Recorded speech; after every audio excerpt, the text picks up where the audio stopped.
seja bem-vindo ao podcast MG Familiar. Um podcast sobre temas pertinentes que nos fazem refletir e frequentemente com implicações para a prática clínica. E damos as boas-vindas ao nosso anfitrião, professor Carlos Martins.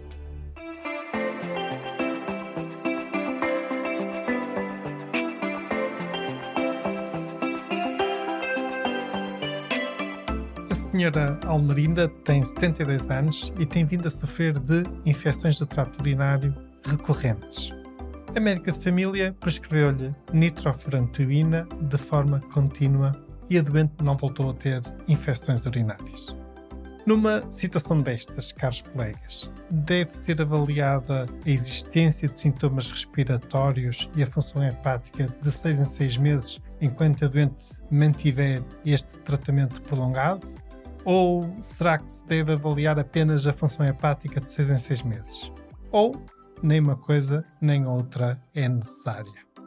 Era este o quiz desta semana e este quiz vem a respeito de um artigo que encontrei publicado no Drug and Therapeutics Bulletin. Esta publicação, esta revista médica, Drug and Therapeutics Bulletin, é uma revista médica que se dedica à publicação de artigos com uma avaliação crítica independente da evidência científica disponível sobre vários tratamentos. E aqui o foco principal é, por um lado, a qualidade dos estudos e, ao mesmo tempo, a eficácia e também a segurança, ou seja, há uma preocupação com outcomes orientados para o paciente. Mas ainda antes de vos falar do artigo, vamos contextualizar o que está aqui em causa. A nitrofurantoína está indicada no tratamento de infecções de trato urinário recorrentes e, por vezes, realmente, por algumas entidades, é recomendado o seu uso prolongado. Contudo, este tratamento não é isento de riscos, sobretudo à medida que, quanto mais prolongado for o tratamento, maior será o risco de existirem alguns efeitos adversos e ainda mais nos doentes idosos, como era o caso da nossa paciente no nosso quiz clínico. Entre as várias possíveis situações adversas, a patologia ou a toxicidade pulmonar é um dos aspectos mais preocupantes. Ao nível pulmonar, pode-se instalar de forma insidiosa uma fibrose pulmonar e pneumonite intersticial difusa. Do ponto de vista de sintomas, pode-se manifestar por dificuldade respiratória que se vai instalando, dificuldade, por exemplo, na realização de certos esforços, também eventualmente quadros de tosse prolongada, irritativa. No fundo, são alguns dos sintomas que podem alertar para estas alterações e para a presença de estas situações associadas à toxicidade pulmonar da nitrofurantoína.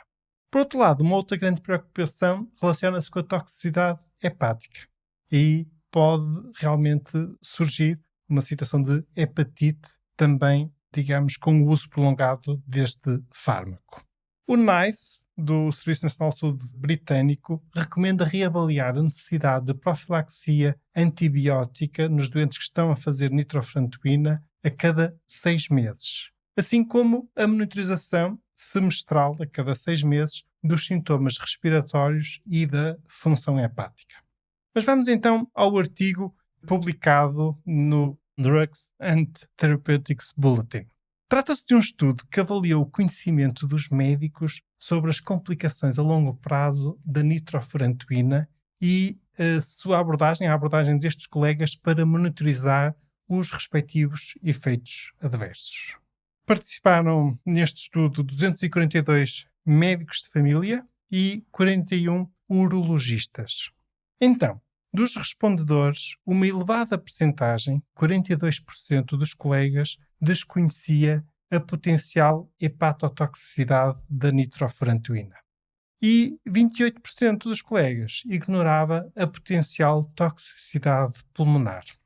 Mais de metade, 53%, não costuma mesmo realizar uma avaliação no início da instituição do tratamento prolongado da função hepática ou de possíveis sintomas respiratórios. E apenas 7% dos prescritores referiu que tinham o hábito de monitorizar, de avaliar por rotina os sintomas respiratórios. assim como 10%, apenas 10% diria, referiu realizar a avaliação por rotina da função hepática. Aliás, neste estudo, a prática mais comum era mesmo os colegas nunca realizarem qualquer uma dessas monitorizações. Para além das recomendações do NICE, outras entidades, até o próprio resumo de características do medicamento no RCM da nitrofurantoína, é aconselhada a monitorização quer dos sintomas respiratórios, quer da função hepática e, sobretudo, no caso de pacientes idosos. O British National Formulary recomenda também essa avaliação, testes de função hepática e a verificação da existência de sintomas respiratórios a cada 6 meses, assim como recomenda a interrupção desse tratamento se existirem ou sinais de hepatite ou então se surgirem sintomas respiratórios. Por outro lado, também é recomendado que quando os pacientes recebem a nitrofurantoína pela primeira vez, devem ser aconselhados a entrar em contacto com o seu médico logo que possível se desenvolverem sintomas respiratórios. Em jeito de conclusão, podemos dizer que este estudo sobre os conhecimentos e prática da prescrição da nitrofurantoína a longo prazo revela que muitos médicos prescritores não avaliam por rotina os sinais de potenciais eventos adversos hepáticos ou respiratórios. Em relação ao nosso quiz, lamento dizer, mas os resultados que obtivemos são condizentes com este estudo dos colegas britânicos. Apenas 28% dos colegas que responderam ao nosso quiz, obtivemos 121 respostas, e então apenas 28% respondeu aquela que seria a resposta mais correta, que no fundo deve ser avaliada a existência de sintomas respiratórios e a função hepática de 6 em 6 meses. E, curiosamente, ou paradoxalmente, a opção mais votada no nosso quiz, por 40,5% dos colegas, era a que estava mais errada, que no fundo era a opção que dizia nem uma coisa nem outra.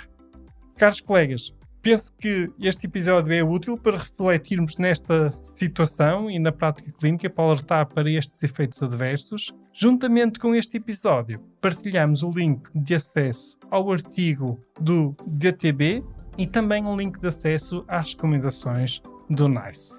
Como sempre, muito obrigado pela vossa companhia. Fiquem bem, continuem bem.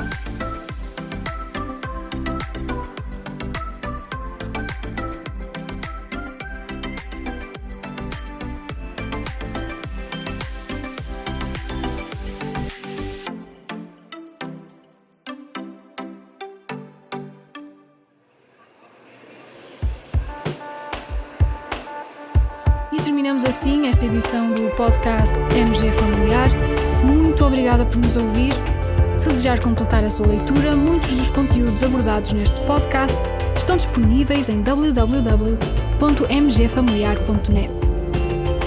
Até ao próximo episódio.